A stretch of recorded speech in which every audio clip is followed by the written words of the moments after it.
The flagship Ascendant Dawn shuddered violently, throwing everyone against their restraints. Alarms screamed through corridors that hadn't known malfunction in 3 centuries. The quantum core, heart of the greatest vessel in the Zarthic Imperium, was dying, and every engineer aboard knew what that meant. 40,000 souls would become frozen debris within the hour. Queen Velishara stood motionless in the engineering bay, her forearms folded in a posture that silenced the chaos around her. Her scales, black as the void between stars, caught the emergency lighting in sharp fragments. She didn't need to raise her voice. The very air seemed to obey her. Report. Chief Engineer Krathik stepped forward, his biosuit slick with coolant from failed containment systems. Majesty, the quantum oscillator fractured during the last jump. The harmonic cascade is irreversible. We've attempted 17 repair protocols. All failed. Time remaining? 43 minutes before core collapse? The Queen's tail swept once across the floor, a gesture her people recognized as calculation. Evacuate non-essential personnel to the sister ships. 30,000 remain aboard. The mathematics are, quote, I am aware of mathematics, Krathix.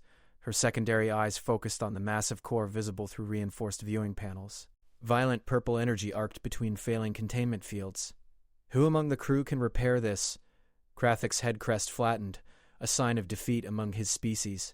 No one. The oscillator is quantum-locked. It requires simultaneous manipulation at the subatomic level while maintaining field coherence. The precision needed, it exceeds biological capability. Our fabricators require 6 hours to build replacement components.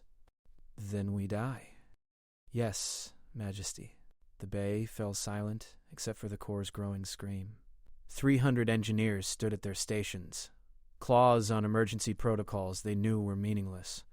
The Queen's Guard, 12 warriors who'd never known fear, stood straighter, ready to die standing. Then the core went quiet. Not silent, but quiet. The violent arcing reduced to gentle pulses. The structural harmonic smoothed. Status displays across 50 monitoring stations flickered from critical red to cautious amber. Krathix's translator struggled with the sound he made. That's impossible. Her centuries of tactical experience recognized something her engineers had missed. Someone was still working. Who is in the core chamber? Majesty, the radiation levels. Entering requires full hazard protocol and 3-person clearance. The logs show no authorized access in the last standard hour. Then check for unauthorized access. The chief engineer's claws danced across holographic interfaces. His crest rose slowly, confusion replacing horror. There's one signature, lower maintenance tunnel 7, but that section was sealed for the duration of transit. It's barely pressurized. Show me. The main display shifted to grainy feed from a service camera never meant for regular monitoring. The image showed the core chamber's interior, a space where reality bent around impossible physics. There, suspended in a makeshift harness of cargo webbing and magnetic clamps, hung a human. The engineering bay erupted in hisses and clicks, the Zarthic equivalent of shocked whispers. Humans were recent additions to Imperial space, barely 3 generations since first contact. They served in menial positions. Cleaning crews, cargo handlers, basic fabrication. Their hands were clumsy, their minds considered slow by galactic standards, their mathematics primitive. This human wore a standard gray maintenance jumpsuit torn at one shoulder. Tool pouches hung at odd angles from a belt clearly designed for someone else's anatomy. In its hands, bare hands, exposed to radiation that would kill most species in seconds. It held something the Queen's expert eyes recognized immediately. It shouldn't have been removable. It was quantum-locked into position by forces that required specialized equipment to even detect, let alone manipulate. The human was holding it like a piece of common machinery. More impossibly, the human was fixing it. Zoom in, the Queen commanded. The image resolved. The human's face showed concentration, not pain. Sweat ran down its forehead. They were soft-bodied creatures prone to thermal regulation issues, but its hands moved with impossible precision. It held the coupling in one hand while the other wielded what appeared to be a standard plasma torch, modified with spare parts the Queen couldn't immediately identify. It's realigning the quantum matrix, whispered Krathix. His voice carried the tone of someone watching their fundamental understanding of physics being violated. With a handheld torch. And manual pressure. That requires the calculations alone should take a computational array hours to process. Perhaps it doesn't calculate? The Queen said softly. Perhaps it simply knows. The human adjusted its grip. Through the camera feed, they watched it place the oscillator against the core housing and apply what looked like simple mechanical pressure. The coupling slid into place with a resonance that registered across every sensor in the bay. The core's hum shifted from dying scream to healthy purr. Every display in the engineering section flashed green. Krathik stared at his readings like they'd personally betrayed him. 47 microfractures in the quantum lattice, all repaired. Field coherence at 98%. That's better than factory specifications. Bring me that human, Queen Velshara said. Now. The guards found the human in the maintenance tunnel, carefully coiling its makeshift harness. It looked up when they arrived, and something in its expression made even the Queen's elite warriors pause. Not fear, not defiance, just tired acknowledgement, like a worker interrupted during routine tasks. Come with us, the squad leader commanded in standard. The human nodded, collected its scattered tools into a worn bag, and followed without question. They brought it to the engineering bay, still suited in radiation-scorched coveralls. The assembled crew parted instinctively, creating a corridor between the entrance and where the Queen stood before the viewing window. The human walked that corridor alone, its steps producing soft sounds against the deck plating. Such quiet creatures, humans, compared to the clicking claws and heavy tread of most imperial species. It stopped 3 paces from the Queen and waited. Queen Velshara studied the creature before her. It was male, she thought, though human sexual dimorphism was subtle. Average height for its species, which made it short by Zartik standards. Its hands, still bare, showed burns that were already beginning to blister. Humans healed slowly, she recalled. Those injuries would pain it for days. What is your designation? Maintenance Technician, 3rd Class, Marcus Chen, Majesty. Its voice was steady. The translator rendered it without the tremor most species showed in her presence. You entered a restricted area, Marcus Chen. Yes, Majesty. You exposed yourself to lethal radiation. Yes, Majesty. You manually repaired a quantum oscillator using equipment designed for basic metallurgy. Explain your actions. For the first time, the human showed something other than calm acknowledgement. It looked uncomfortable. I heard the alarms, Majesty. I checked the engineering feeds. Maintenance staff have basic access for safety monitoring. I saw what was wrong, and you believed you could repair it. I knew I could. The human said it without arrogance, the same way it might confirm the time of day. The fracture pattern was obvious. The harmonics were off by 17.3%. Standard quantum oscillator failure, probably from stress microfractures accumulated over multiple jumps without proper rest cycles. Krathix made a choking sound. There is no such thing as a standard quantum oscillator failure. Each incident is unique, requiring... They're all the same, the human interrupted, then seemed to realize it had spoken over the chief engineer. Forgive me, but they are. The quantum matrices always fracture along natural resonance lines. You can feel it in the harmonic frequencies, like listening to a musical instrument going out of tune. You don't need to calculate which string is wrong, you just hear it. You cannot hear quantum frequencies, Krathik said flatly. They exist beyond biological sensory range. The human's shoulders moved in a gesture the Queen's cultural database identified as a shrug. I feel them, then. The core was screaming its fracture points. I just had to realign the matrix and let it settle back into proper resonance. That requires equipment we don't have aboard, the chief engineer insisted.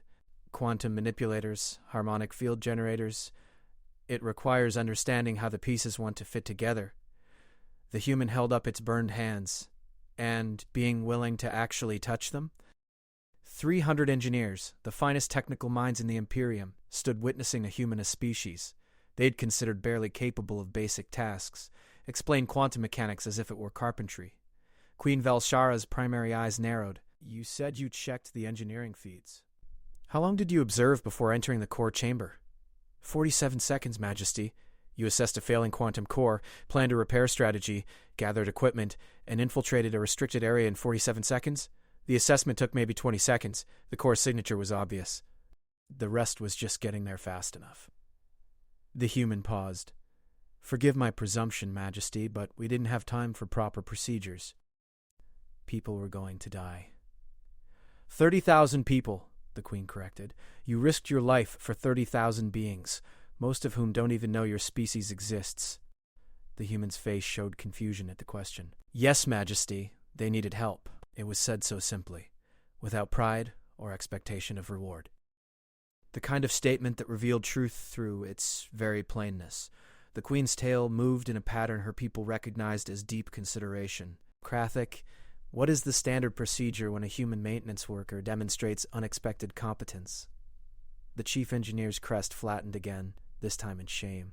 Transfer them to a species-appropriate position. Protocol suggests reviewing their assignment for errors in initial placement. And what positions are considered appropriate for humans? Cargo handling, basic cleaning, simple fabrication tasks that don't require... He stopped.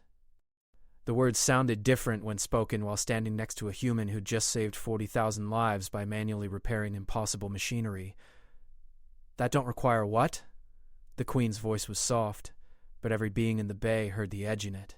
Precision, Krithics finished quietly. Complex mathematics. Understanding of advanced physics. Queen Velashara turned back to the human. Show me your hands. The burns covered most of his fingers and palms, radiation damage mixed with thermal injuries from the plasma torch. They would scar, the Queen knew. Humans scarred easily. You knew you would be injured.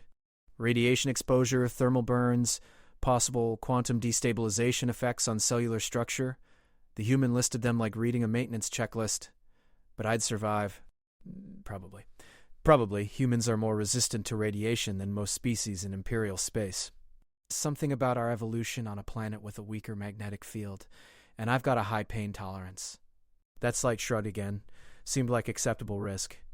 The Queen was quiet for a long moment, studying this creature that had violated every protocol, exposed itself to death, and saved her ship through means that shouldn't exist. Finally, she turned to her chief engineer. Krathics, how many quantum oscillator failures have occurred in Imperial space in the last 5 years? 17, Majesty. His voice was hollow. He already saw where she was leading. And in how many cases did we successfully repair the core before catastrophic failure? Standard procedure is immediate evacuation and scuttling of the vessel. We've lost 17 ships. The Queen let that sink in. How many humans serve in our maintenance departments across the fleet? Approximately 6,000, Majesty. And how many have we tested for advanced technical capability? The silence was answer enough. Queen Velshara's forearms spread in a gesture of command that made every being in the bay stand straighter. I want every human maintenance worker in the fleet evaluated immediately, not by our standards, by their actual capabilities. I want to know what we've been missing. She turned back to Marcus, who stood quietly bleeding through his burned hands, waiting for whatever came next with the same patient calm he'd shown throughout. You saved my ship, Marcus Chen. You saved 30,000 lives. By Imperial law, that earns you reward and recognition. What do you want? The human blinked, clearly not expecting the question. Permission to return to duty, Majesty? The port cargo bay has a faulty gravity regulator that needs attention before we dock. A sound rippled through the engineering bay. Zarthic laughter, rare and harsh. Even Krathix's crest rose slightly. The Queen's tail swept in what might have been amusement. You're standing before me with radiation burns, having saved this vessel from destruction, and you're thinking about a faulty gravity regulator. It's going to fail during docking procedures, Marcus said seriously. Someone could get hurt. Queen Velshara made a decision that would echo across Imperial space for generations. You are hereby promoted to Senior Engineering Specialist with full access to all technical systems and direct authority in crisis situations. You will also serve as Special Consultant to the Imperial Engineering Corps. We need to understand how you do what you do. Majesty, I'm just a maintenance tech. You were a maintenance tech. The Queen cut him off gently. Now you're something we apparently need desperately. Someone who sees what our advanced instruments miss. Someone who touches what our protocols say is untouchable. Someone who fixes what we've declared impossible. She gestured to her guards. Take him to medical. I want those hands treated with our best regenerative therapy. Then find him quarters appropriate to his new rank. As the guards led Marcus away, the human looked back once. The gravity regulator, Majesty? Though I suspect you'll be doing the actual repair. After the human left, Krathix approached his queen carefully. Majesty, with respect. We don't fully understand what just happened. How did he do that? Queen Velshara watched the core through the viewing window, its healthy glow restored by methods that shouldn't work. I don't know, old friend, but I intend to find out. And I suspect the answer will change everything we think we know about these soft, clumsy humans we've been using to scrub our floors. We've been in space for 3,000 years. We build quantum cores faster than light drives and weapons that can crack planets. We've done it through mathematics, precision, and rigid adherence to physical laws. Her tail swept across the deck in a gesture of acknowledgement. And today, a human fixed what we could not by feeling the machine's pain and touching it with bare hands. Perhaps there's more than one way to understand the universe. In Medical Bay 7, Marcus Chen sat patiently while his Arthic physician carefully applied regenerative gel to his burned hands. The doctor worked in silence, occasionally glancing at the human as if seeing his species for the first time. "Does it hurt?" the doctor finally asked. "Yes, but you did it anyway." People needed help. Marcus watched the treatment with detached interest. Pain is temporary. Dead is permanent. The doctor's crest rose in what might have been respect. The Queen has ordered full regenerative treatment.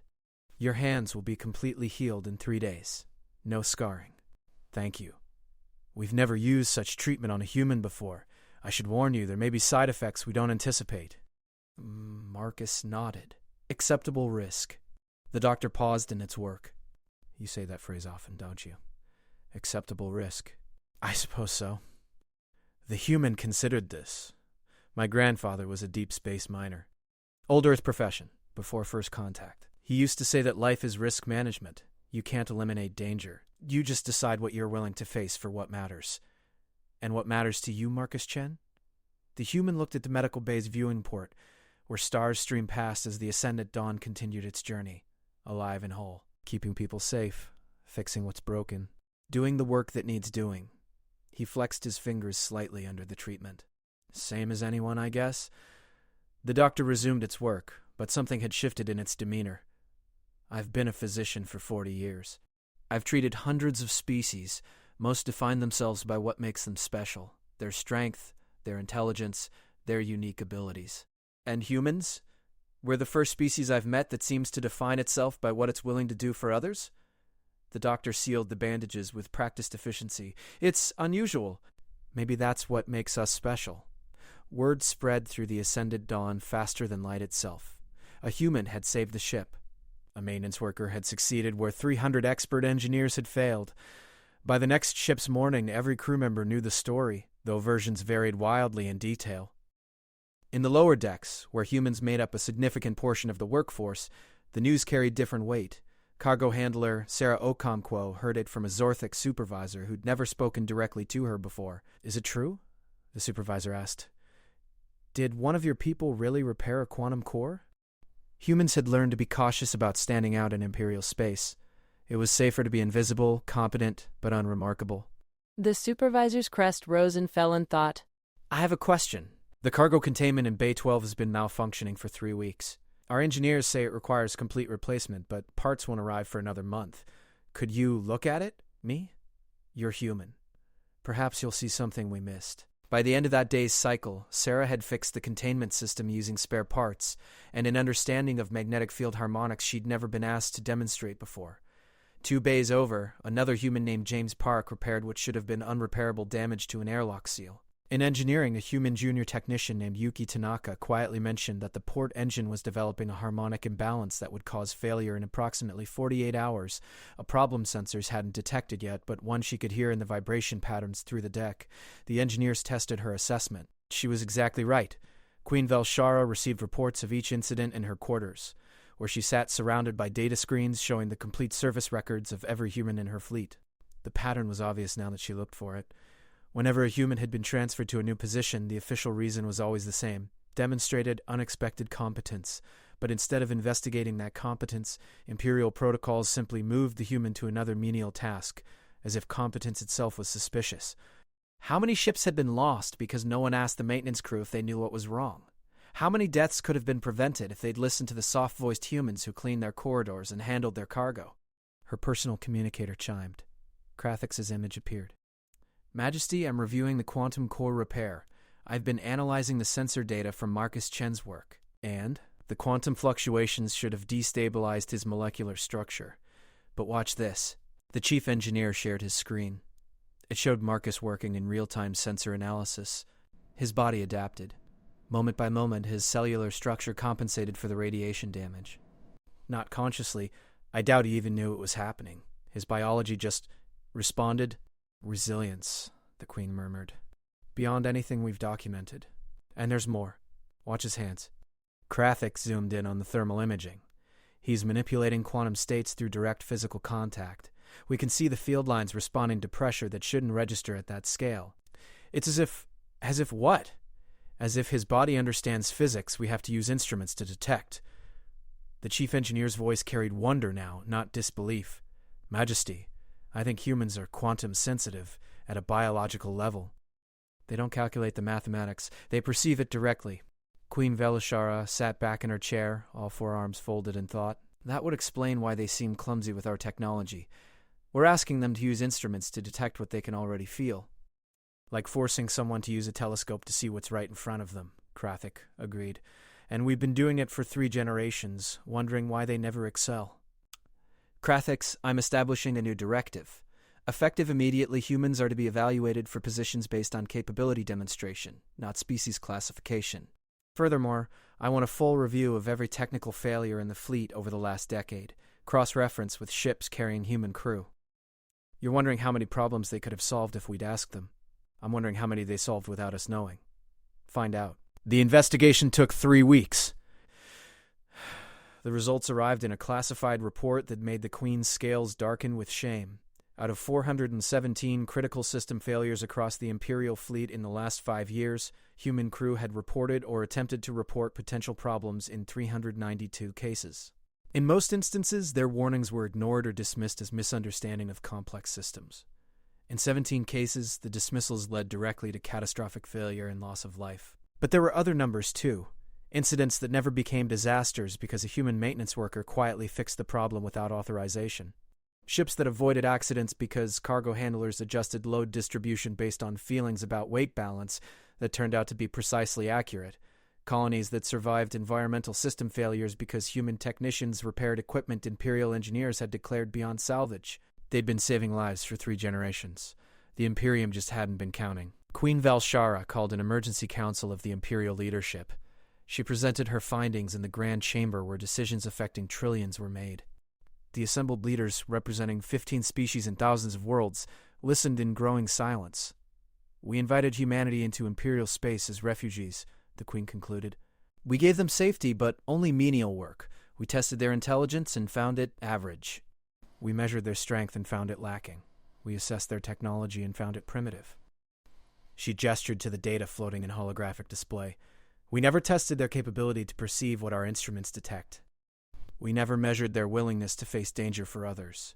We never assessed the value of their persistence, their intuition, their seemingly impossible ability to fix what we declare broken. High Counselor Vexton, a Zarthic male known for conservative positions, rose to speak. With respect, Majesty, these incidents, while impressive, could be statistical anomaly. We cannot restructure our entire technical framework based on the actions of a few talented individuals. Then explain this. Queen Velishara pulled up a new dataset. These are human aptitude scores from our standard evaluation protocols. They consistently score poorly on abstract physics. But watch what happens when we test applied problem solving. A hologram shifted to show humans working on actual machinery. Their hands moved with precision. Their adjustments, often made without consulting instruments, proved consistently accurate. Their repair success rates exceeded Imperial engineers when dealing with failing systems. Not new installations or theoretical problems, but broken machinery that needed unconventional solutions. They don't excel at learning our physics, the Queen continued. They excel at understanding the machinery itself, and we've been training them for jobs that use only the first skill while completely ignoring the second. Another counselor spoke. What do you propose, Majesty? A complete restructuring of how we utilize human personnel. Establish technical positions that leverage their unique capabilities. Create training programs that teach them our technology without forcing them to abandon their intuitive approach. Most importantly, listen to them when they say something is wrong. Their perception of systems failure exceeds our instruments. This will cause disruption, Vexton warned. shifting thousands of workers to new roles, retraining staff, adjusting protocols, the disruption of change, Queen Velshara interrupted quietly, or the disruption of losing another 17 ships to failures humans could have prevented. Choose. The council voted. The measure passed with only 3 dissenting voices. Marcus Chen learned about the restructuring from the Queen herself, who summoned him to her private chambers 3 weeks after the core repair incident. He arrived in his new uniform, senior engineering specialist, with his hands fully healed and his tool bag still slung over one shoulder. "You carry tools to a meeting with your queen?" Velshara asked, amused. "Force of habit, Majesty. Never know when something might need fixing." Humans preferred chairs. She'd had one brought in. "I wanted to tell you personally before the formal announcement. Your actions have led to significant policy changes regarding how humans serve in the Imperium." "Is that good?" "For your people? Yes. For my pride? Less so. We've been fools, Marcus.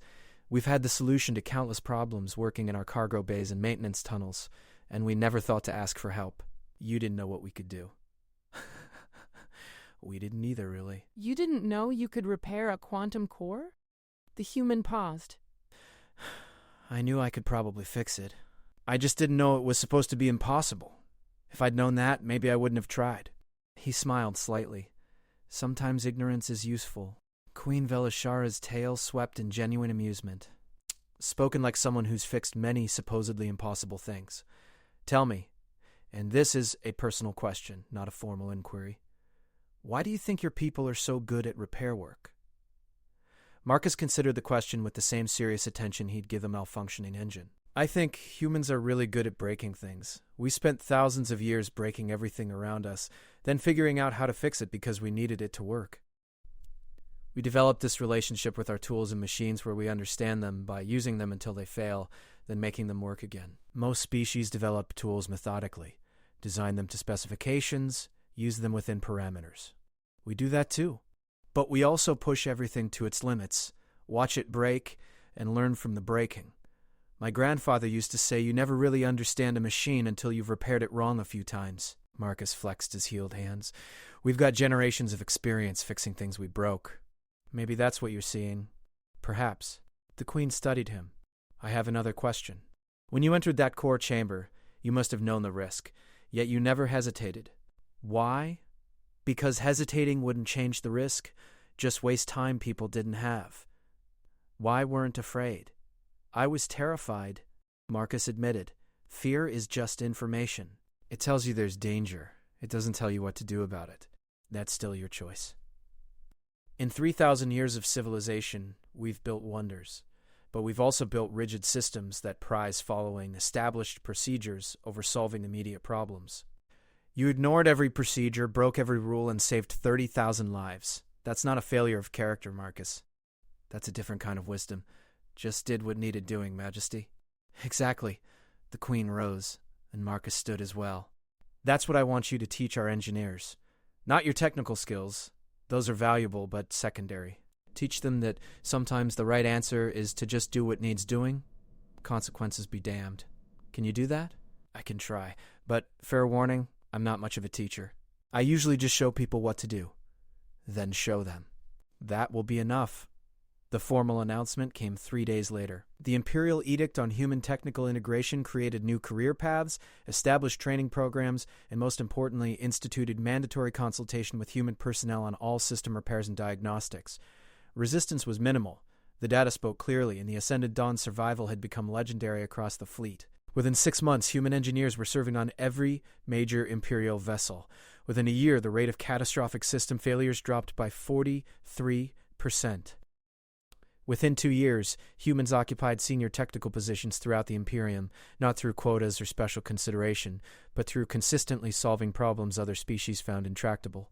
They worked the same way Marcus had worked that day in the core chamber, with their hands, their intuition, and their willingness to touch what others only analyzed from a distance. They brought an approach to technology that complemented Imperial precision, the understanding that sometimes machines needed to be felt, not just measured, that sometimes the right repair violated the manual, that sometimes saving lives meant accepting risks calculators said were unacceptable. Marcus Chen himself became Chief of Special Engineering Projects, a position created specifically for him. He spent his days traveling between ships, teaching and solving problems that stumped conventional approaches. He never lost the habit of carrying his tool bag everywhere, and he never stopped being the quiet human who fixed impossible things. 10 years after the incident, Queen Valshara visited him in his workshop aboard the newest Imperial flagship. She found him shoulder-deep in a malfunctioning shield generator, humming softly as he worked. "You know we have junior engineers who could handle that," she observed. Marcus extracted himself from the machinery, wiping his hands on a rag. His hair had gone gray at the temples, and his hands bore old scars despite regenerative therapy. "Sure, but I like fixing things. Keeps me sharp." "You've trained 3,000 engineers in the last decade, built an entire technical division, changed how the Imperium approaches problem-solving, and you still prefer hands-on repair work?" "It's honest," Marcus said simply. "Machine's broken, I fix it, machine works, everything else is just details." The Queen's tail swept in affection, a gesture she'd learned humans recognized as warmth. "Your grandfather would be proud. He'd probably just ask if I remembered to check the secondary couplings." Marcus grinned. He was big on thoroughness. "As are you. That generator is running better than factory specifications now, isn't it?" "The original design had a harmonic inefficiency. I smoothed it out." Queen Valshara looked at this human who'd accidentally revolutionized her entire civilization by simply doing his job. "Marcus, do you ever regret it?" "That day in the core chamber, you could have died." "Every day," he said honestly. "Terror doesn't just go away because you survived." "But I'd do it again. Wouldn't even hesitate. Some things are worth being afraid for." "Your people have become indispensable to us. We couldn't run the fleet without human engineers now. That's a remarkable change from 3 generations of floor scrubbing." Marcus shrugged, that characteristically human gesture the Queen had grown fond of. "We were always capable. You just had to ask. That's not on us. That's on both of us for not communicating better." Wise words. Not really. Just common sense. He glanced back at his workshop, where half-repaired machinery waited. "Majesty, was there something specific you needed?" "I'm happy to talk, but that shield generator won't finish itself." The Queen laughed, harsh and genuine. "Actually, yes. The quantum core on the new Explorer-class ships keeps destabilizing during long jumps. Our engineers can't identify the cause. I thought you might have insights." Marcus's expression shifted to that focused intensity she'd first witnessed 10 years ago. "Show me the specs." They spent the next 3 hours in his workshop, the Queen of the greatest star empire in the galaxy, and the human maintenance tech who'd changed everything, bent over holographic displays and arguing about harmonic resonance patterns. By the end, they had a solution. Simple, elegant, and completely outside standard engineering protocols. It would save lives. It would work, and it required the kind of intuitive understanding that couldn't be taught from textbooks, only learned through touching broken machinery until you understood its pain. As Queen Valshara left, Marcus called after her. "Majesty, thank you for what?" "For asking. That day. And every day since. For being willing to listen when a maintenance tech said he could fix the impossible thing." He smiled. "Not everyone would have. I almost didn't," she admitted. "Pride nearly killed us all. You saved more than the ship that day, Marcus." "You saved us from our own certainty." After she left, Marcus returned to his work. The shield generator needed final adjustments. The quantum core specs needed analysis. Tomorrow, 3 new recruits would arrive for training. The day after, he was scheduled to inspect systems on a colony ship bound for the frontier. There was always something broken, always something that needed fixing. And now, finally, there were hands willing to touch it. In Maintenance Bay 7, a young human engineer named Sarah's daughter, 2nd-generation Imperial-born, carefully aligned a failing power coupling while her Zarthic supervisor watched in respectful silence. The supervisor had learned, as they all had learned, that when a human said they could feel something wrong in the machinery, you listened. Across the fleet, in cargo bays and engine rooms, on colony ships and military vessels, humans worked alongside a dozen species to keep civilization running. They brought their intuition, their hands, their willingness to face danger for others, and that peculiarly human quality Marcus had named but never fully explained, doing what needed doing. The Imperium had existed for 3,000 years before first contact with Earth. It would exist for thousands more. Different now. Better now. Because someone had asked a simple question and received an impossible answer. "Who fixed this ship?" A human stepped forward, and everything changed.